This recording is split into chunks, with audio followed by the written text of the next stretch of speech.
No lo cortes. ¿Por qué las cortas, amigo?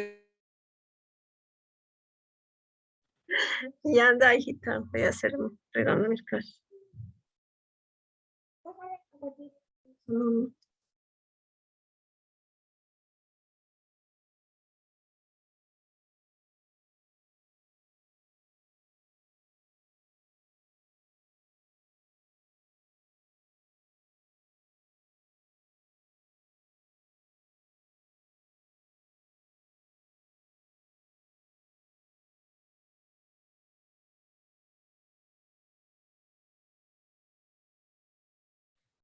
¿Se ve la pantalla?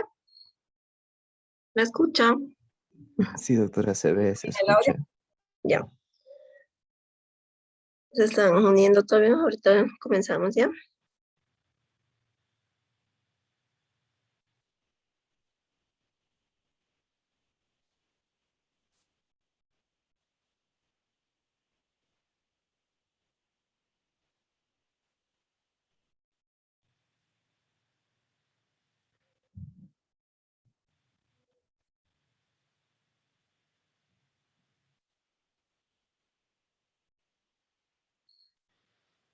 Ya, vamos a comenzar con la clase. Vamos a ver nuestro tema número 1, que hemos dicho las generalidades, tema número 1, generalidades de los derechos humanos. Y aquí vamos a ver una definición de derechos humanos según Pedro Níquel. Dice, ¿no?, que la noción de derechos humanos se corresponde con la afirmación de la dignidad de la persona frente al Estado.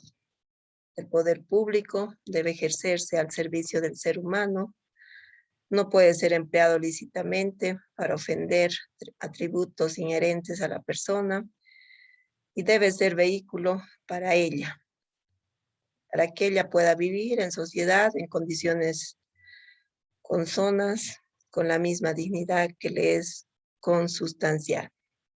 Ya esa es la definición referente a los derechos humanos de este pensador Pedro Níquel.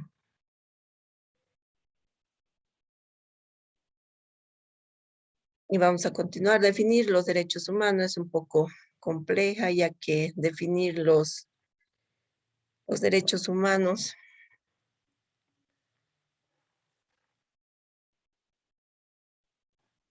surge de la amplitud de su contenido. Estos derechos abarcan un abanico de dimensiones en las que se expresa la personalidad y del frecuente uso de este concepto. Además, por ser una institución universal, atraviesa barreras ideológicas, políticas y culturales. Y vamos a ver otra definición, según Pérez Luño, que considera que los derechos humanos son un conjunto de facultades e instituciones que en cada momento histórico concretan las exigencias de la dignidad, la libertad y la igualdad humana, las cuales deben ser reconocidos positivamente por los ordenamientos jurídicos en el ámbito nacional e internacional. ¿Cuál de las dos definiciones les parece más concreta? ¿De Pérez Luño o de Pedro Níquel? ¿Con cuál definición se quedan más concretas o las ven más concretas?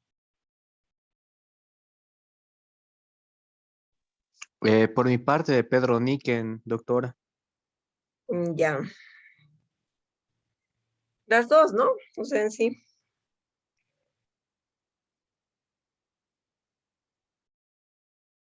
¿Todos están con Pedro Níquel o quién? ¿O el otro autor también? ¿Les parece su definición? Pedro Niken igual dice. ¿Sí? Ya, entonces, son preguntas de exámenes. ¿O no? De acuerdo a los pensadores, ¿no? Y los conceptos acerca de los derechos humanos. De Pérez Luño y de Pedro Níquel. Vamos a continuar.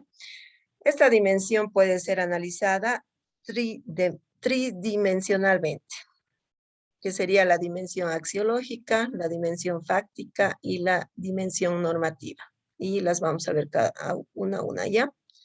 En cuanto a la dimensión axiológica, está referida a valores inherentes a todo ser humano, con la dignidad, la libertad e igualdad, los mismos que son independientes. En cuanto a la dimensión fáctica, alude a la evolución histórica y cultural de la noción de los derechos humanos. Y la tercera dimensión es la normativa, que expresa la necesidad de que los rasgos inherentes a la persona sean concretados en normas jurídicas que no solo prescriban conductas socialmente deseables, sino que también atribuyan responsabilidades e institucionalicen mecanismos de sanción para los transgresores. Entonces, estas serían las tres dimensiones, ¿no? La dimensión axiológica, dimensión fáctica, dimensión normativa. En el examen puede ser pregunta que les diga, mencionen o definan, ¿no? Defina, por ejemplo, la acción axiológica. Y nombre, por ejemplo, nombren las tres y defina una, ¿no? O definan dos y nombren las tres dimensiones. En cuanto a la dimensión axiológica, que está referida a valores inherentes a todo ser humano con la dignidad, la libertad, igualdad, los mismos que son independientes. Entonces, estos son derechos fundamentales importantes, ¿no? La dimensión fáctica alude a la evolución histórica, cultural de la noción de los derechos humanos. Y en cuanto a la normativa, expresa la necesidad de que los rasgos inherentes a la persona humana sean concretados en normas jurídicas que no solo prescriban conductas socialmente deseables, ¿no? Sino que también atribuyan responsabilidades e institucionalicen mecanismos de sanción para los transgresores. A ver, aquí vamos a hacer un paréntesis. Ustedes, por ejemplo, ¿qué piensan de las violaciones que se hacen hacia los niños? ¿Están siendo duras las normas con los transgresores o no? ¿O falta que sea más fuerte el tema de las leyes penales? ¿Qué dicen ustedes? Se tiene que trabajar en todo el sistema penitenciario, aparte de las leyes penales, porque no existe, aparte, esa reinserción del delincuente a la sociedad, ¿no? De los violadores. Por ejemplo, no existe esa reinserción que se pueda dar y muchas veces salen de la cárcel y vuelven a cometer el delito. Y es como que no están siendo duras las sanciones, ¿no? ¿Por qué? Porque si el transgresor vuelve a hacer lo mismo, entonces que no ha servido de nada, ¿no? El tema que esté, por ejemplo, cumpliendo la pena, que haya estado preso y durante ese tiempo no le ha servido de nada, ¿no? Parecería que cuando entran a la cárcel como que se corrompen más, ¿no? ¿Ven esa misma perspectiva?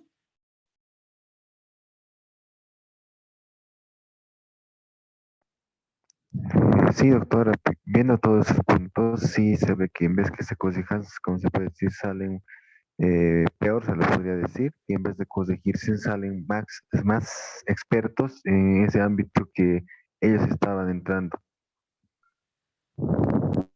Así es, ¿no?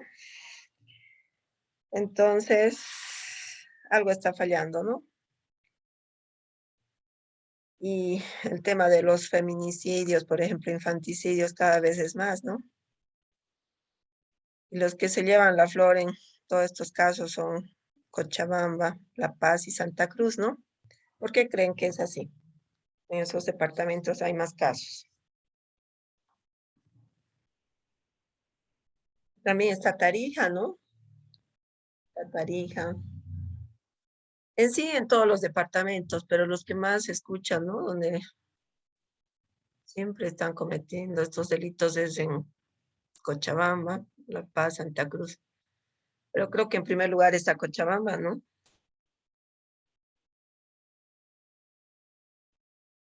¿Sí o no? Santa Cruz, licenciada. El año pasado estaba Cochabamba, ¿no? Ahora está, sí, Santa Cruz está en primer lugar, ¿no? También el tema de su población, ¿no? Pues hay más población y cuando hay más población también la gente es, o sea, los casos van a ser más también, ¿no?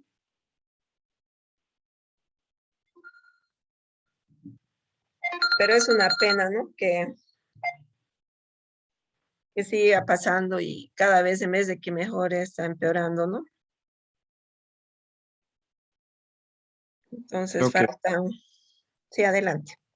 no, lo que yo pensaba, tomando en cuenta nuevamente lo que usted habló, creo que se tiene que hacer modificaciones en el Código Penal y el sistema penitenciario. No es autosustentable el sistema penitenciario. El gobierno no tiene la economía como para sustentar una reinserción, como compartieron mis compañeros su opinión. Estamos, creo, todos de acuerdo que el sistema penitenciario, en vez de eh, corregir y optar por una reinserción de los delincuentes, creo que es una universidad que salen con maestría en el delito. Entonces, y eso es porque están sobrepoblados. Nuestro sistema penitenciario está sobrepoblado, no tenemos infraestructura y mucho menos unos códigos que garanticen eh, la reinserción o el rescato a los delincuentes. Así es, ¿no? O sea, está fallando tanto de parte de, más que todo en el tema, ¿no? Del gobierno, ¿no? Porque la verdad, o sea, no escucho, ¿no? Que las autoridades se manifiesten ante tantos casos. ¿Ustedes han escuchado alguna vez? Es como que pasa y no pasa nada, ¿no? Lo ven como algo normal. Entonces, los agresores no están siendo sancionados como debe ser, ¿no? Entonces, por eso o sea, no tienen miedo. Por ejemplo, en el tema de la castración, ¿qué piensan ustedes? ¿Que debería darse? Debería darse en el caso de violadores hacia niños, por ejemplo, Mm, que realizan, eso debería ser de hecho, normal, debería estar ya acá en Bolivia. por tantos casos que hay, ¿no? Pero Licenciada, sí, creo que la castración no sería a la solución, porque quien es enfermo tiene un problema ya a, a nivel mental, mismo con o sin órgano genital, nunca va a perder la mentalidad agresora. porque el problema lo tiene en la mente, ¿no? Correcto. Entonces, creo que la castración no es una solución. Podría ser momentánea. Creo que más que una castración, creo que es una medicación. Tienen que ser medicados, forzados a ser medicados para ah, mantener el lado malo que tienen eh, escondido, reprimido mediante químicos. Y eso es solamente con medicación. La castración no va a solucionar. ah, el de que es enfermo, tenga o no tenga, no va a perder el deseo de dañar. Es como tratar a una persona de mente, ¿no? Primero hay que ir al tema, ver el tema psicológico, muchos factores, ¿no? Es verdad. Pero una cosa es a veces ver, opinar, ¿no? Pero otra cosa cuando le pasa a alguien, ¿no? Cercano, a alguien de su familia grave. O sea, la cosa es vivir, ¿no? La situación es bien complicado, ¿no?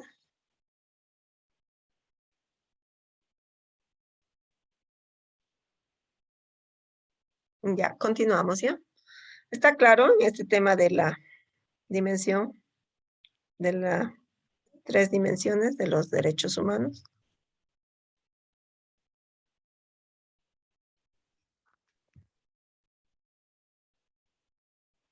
¿Está claro, no? Para pasar, ¿o tienen Sí, alguna doctora. duda? Ya. Ahora vamos a ver las generaciones de los derechos humanos. Las 3 generaciones de derechos, o sea, es el reconocimiento legal de los derechos humanos, ha tenido una larga historia. Algunos derechos han sido incluidos en las leyes mucho antes que otros, que solo han sido aceptados después de largas luchas sociales.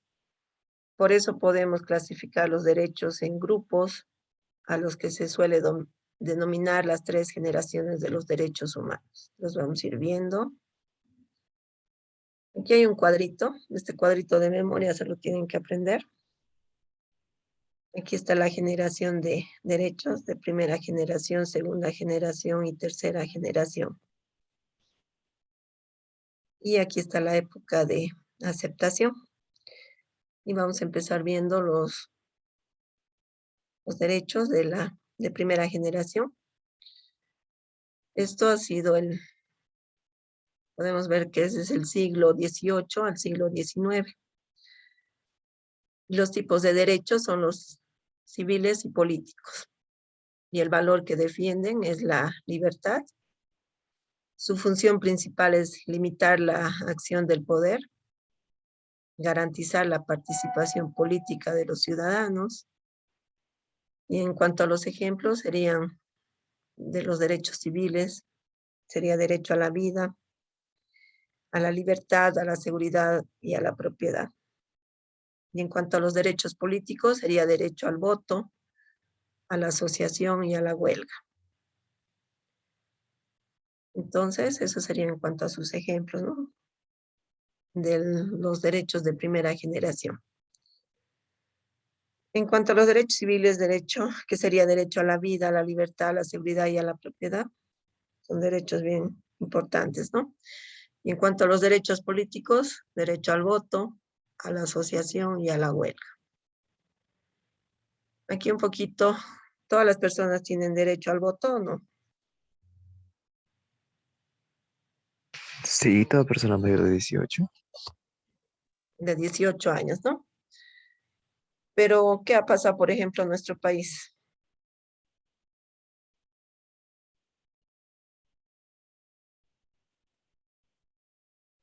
¿Se acuerdan del referéndum?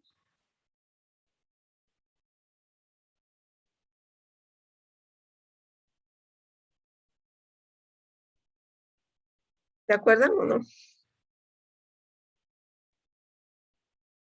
Cuando hemos votado para el no, ¿qué ha pasado?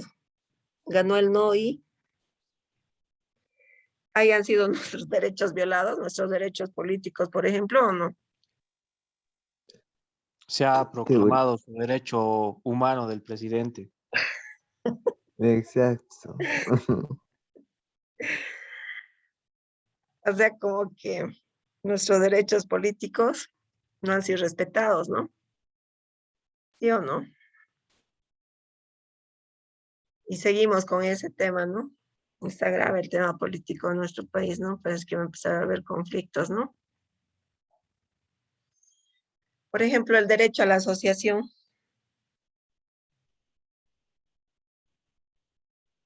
Las personas tienen derecho a asociarse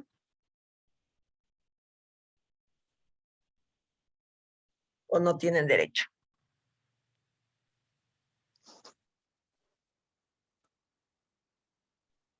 Aquí vamos a poner el ejemplo de ¿para qué se asocian las personas? Puede ser para construir un envío, hacer una empresa. Muy bien. Y en el tema de la huelga, ¿para qué se hace la huelga? Por ejemplo, en el caso de los trabajadores. Es una forma de manifestarse a través de un reclamo para Muy, ser escuchados. Por ejemplo, si están siendo violados sus derechos, la huelga está reconocida legalmente. Entonces, por lo tanto, si ven que sus derechos están siendo violados, pueden hacer la huelga. ¿Y quienes hacen la huelga? Son los trabajadores, ¿no? ¿Para qué? Para que sus derechos sean respetados. Ya, vamos a pasar a los derechos de segunda generación. Su época de aceptación es en el siglo XIX y el siglo XX. Los tipos de derechos serían los económicos, sociales y culturales. Valor que defienden es la igualdad. Su función principal es garantizar unas condiciones de vida digna para todos. Y en cuanto a los ejemplos, podemos hablar derecho a la salud, a la educación, al trabajo y a una vivienda digna. Aquí también volviendo al tema del derecho a la salud. En nuestro país, ¿cómo está la salud actualmente? Bueno, actualmente y anteriormente también, ¿cómo ha sido?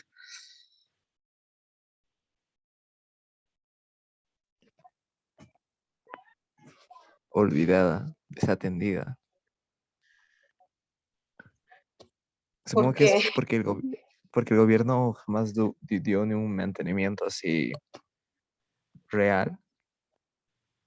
Y bueno, solo era fachada y bueno, básicamente nos dimos cuenta de esa fachada cuando llegó la pandemia. Aunque incluso antes igual ya habían problemas con la Caja Nacional y eso. Y eso se ha visto más con el tema de la pandemia, ¿no? Que el tema de la salud no está para nada bueno, ¿no? Porque se imaginan que llegue, o sea, otro contagio más fuerte de este COVID. No estamos preparados, ¿no?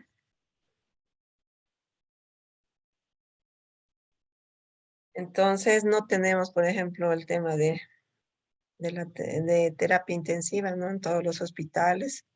O sea, es bien complicado, ¿no? Y en el tema de la educación, ¿cómo es la educación en Bolivia? ¿Es buena, mala, pésima? Yo digo que depende del colegio del que estás. Y mucho, digamos, puedes conocer a dos personas que han salido recién de promoción y las dos con muy buenas notas, pero una tiene muchos más conocimientos que otra, solo por haber estado en otro colegio, aunque los dos sean, digamos, buenos alumnos. Es asombroso la distinción. Mm, por ejemplo, ahorita, ¿cómo está asumiendo el Estado el tema de la educación? Vamos a ver así enfocados en el tema del colegio, por ejemplo. ¿Cómo está desempeñándose el ministro de Educación, por ejemplo? ¿Lo está haciendo bien? ¿Lo está haciendo mal?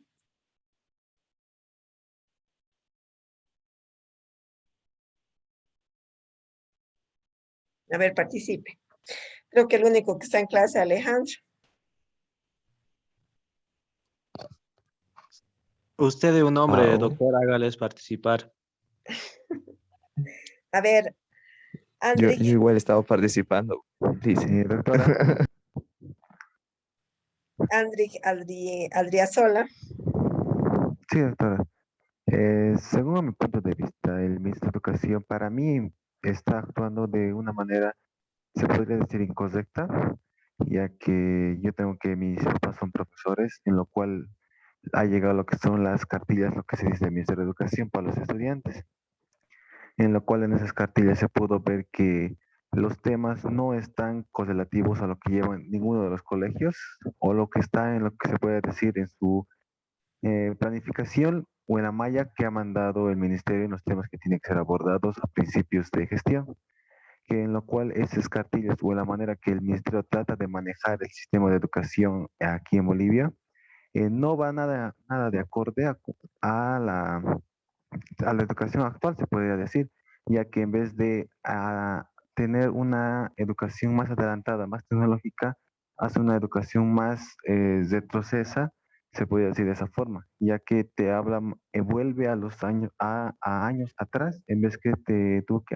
a años a futuro, se podría decir, que se vea la realidad actual, trabajar tecnológicamente con la nueva tecnología y nuevos temas de aprendizaje, ya que se sigue viendo actualmente que están llevando temas de atrás, lo que cual el Ministerio de Educación pone sus temas para que los maestros aborden esos temas, en los cuales se puede ver esa diferencia en los colegios privados y públicos, ya que los públicos tienen que someterse a lo que dice el ministerio y los colegios privados pueden aportar temas exteriores o exteriores a lo que el ministro les puso. Por eso es lo que actúa mal el Ministerio de Educación, ya que no está apta la educación boliviana para seguir surgiendo, porque en estos últimos se ha visto que muchos estudiantes de colegios, como dijo Ignacio, que hay diferencia entre colegios, y la mayor diferencia entre un colegio privado y un colegio de sistema público, que se puede ver la diferencia de mejores alumnos, que los conocimientos de uno es más amplio y de uno es más poco. Esa es la realidad, ¿no? Pero el hecho también de que varios papás tengan sus hijos en colegios privados, digamos, no es porque tengan dinero, ¿no? A veces hacen mucho sacrificio para agarrar y poderlos poner, ¿no? Pero tampoco podemos, digamos, hacerlos a un lado. Hay colegios fiscales muy buenos, ¿no? Entonces, hay mucho interés de parte de los estudiantes y también de parte de los profesores, pero quienes están fallando, digamos, con sus políticas son las autoridades, ¿no? Es la realidad es. Sí, doctor, sí es lo que están fallando, ya que vi que pusieron lo que es la plataforma Moodle, la cual nosotros llevamos para que lo lleven de igual forma los estudiantes, en cual, que cual la plataforma no abastece, ya que tengo yo mi hermanito menor que está en colegio, que la plataforma no funciona cuando los profesores le piden que entre. La plataforma es demasiado saturada, en la cual no puede ingresar en horas lo que es en clase, ya que en esas maneras sí el ministerio está actuando mal. Y digamos, hay profesores que ponen todo su esfuerzo para dar todo a sus estudiantes, como también hay profesores con lo cual lo dejan ahí con los estudiantes. O sea, si quiere aprende, si quiere no, pero hay profesores que sí tienen esa vocación a sus estudiantes. Por ejemplo, si el tema del Qataries, ¿no? Del satélite, sería una realidad, sería una maravilla, ¿no? Al menos en estos tiempos, ¿no? Pero anda perdido, ¿dónde andará, no? Se supone que Es tenía un que llegar a todos adorno. los rincones de Bolivia, ¿no? Y ahí están fallando, por ejemplo, las autoridades, ¿no? El tema es dar los medios, ¿no? O sea, para exigir algo hay que dar los medios, ¿sí o no?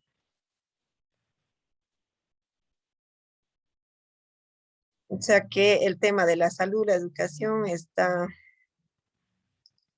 no están, ¿no? Siendo respetados nuestros derechos enfocados, digamos, en el tema de la salud y la educación. En el tema de todas las personas tienen derecho a un trabajo digno.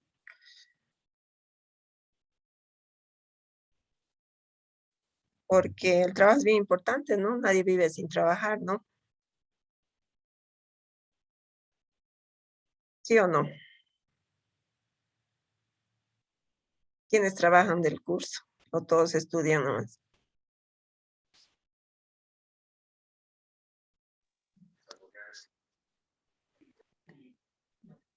¿Todos Yo estudian? trabajo, doctor. Yo ¿Trabajan, trabajo. trabajan y estudian? Creo que la Sí, doctor. mayoría en ese Sí. horario La trabaja. mayoría trabaja y estudia, creo, doctora. En estos tiempos tiene que ser así, ¿no? O sea, ayudar a los papás porque a veces no alcanza, ¿no? El tema de lo que ganan económicamente, entonces tienen que ayudar, ¿no?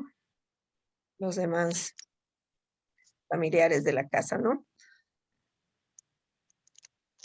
Y hasta en el tema del trabajo, un trabajo digno tener, se vulnera igual ese derecho fundamental, ya que el Ministerio de Trabajo, por ejemplo, acá en Cochabamba, está totalmente colapsado. Unas filas interminables, casos archivados, bastante vulneración de los derechos hacia los trabajadores existe.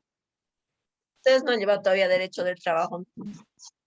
No, todavía, doctora. ¿Les toca en el otro semestre? Sí, el semestre que viene creo nos toca. Ah, ya. A ver qué van a hablar más del trabajo. Yo doy derecho del trabajo también.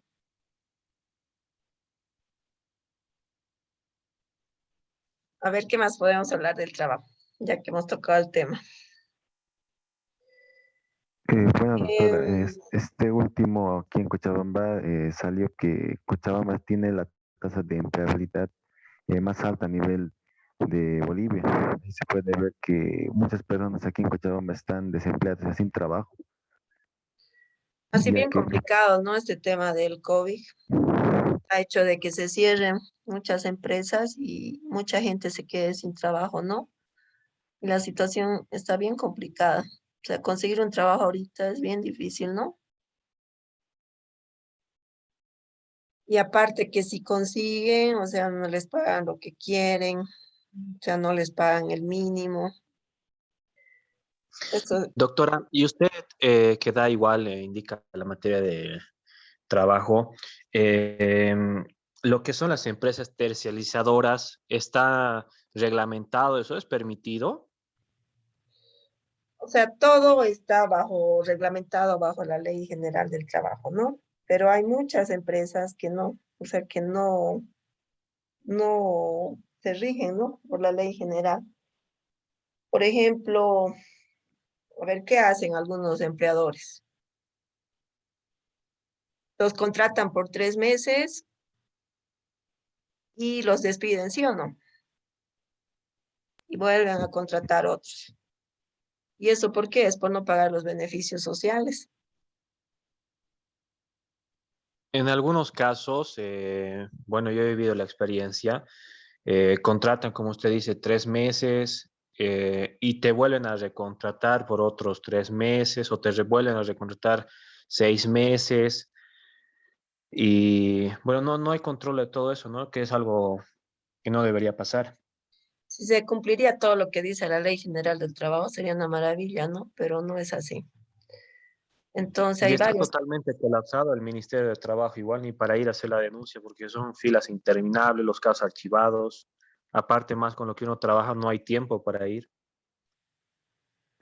mm, pero, o sea, lo bueno, digamos, entre hacer a ver, ir a un proceso es mejor arreglar, porque un proceso tarda, o sea, irse por la vía de la conciliación es mejor. Aunque no les paguen todo lo que están, digamos, todo lo que les corresponde por ley, o sea, los trabajadores prefieren, ¿no? Llegar a un arreglo, sea, por la vía administrativa, que directamente lo hacen en el Ministerio de Trabajo y no se van a un proceso laboral. Pero si se van, o sea, nunca va a perder el trabajador, ¿no? Siempre va a ganar un proceso laboral, dependiendo cuál ha sido el tema de su despido o si ha renunciado. Igual cuando renuncia, le corresponde todos sus beneficios sociales. Lo único que no le corresponde es el desahucio, ¿no? Porque el desahucio es como una multa que se le da al empleador por el despido, ¿no? Intempestivo que se le ha hecho al trabajador. Pero, o sea, muchos llegan conciliando, ¿no? O sea, resuelven el conflicto en una conciliación, ¿no? Porque si irse a un proceso tarda mucho, unos 3, 4, 5 años. Y si apelan a Sucre, otros 3 años va a estar ahí. Graves entrar a un proceso. Pero el trabajador nunca va a perder, ¿no? O sea, Y siempre va. aparte, no puedes trabajar, ¿verdad, doctora? Mientras dure tu proceso, no puedes estar trabajando. Por lo que te quita tiempo. No, le pregunto, creo, si no estoy mal, cuando entras a un proceso laboral y va, por ejemplo, a Sucre, a algún lado, así despedido y vos entras a un proceso, ¿puedes entrar a otra empresa a trabajar Claro, puedes o trabajar tienes que estar normal. sin trabajo mientras dure todo tu El proceso proceso? sigue nomás y tú trabajas normalmente en otro lado. O sea, el conflicto, el proceso se lleva nomás. Cuando no trabaja es cuando no se ha hecho la reincorporación, ¿no? O cuando no se ha hecho la reincorporación y el juez ha ordenado que sea la reincorporación, ahí no puedes buscar otro trabajo.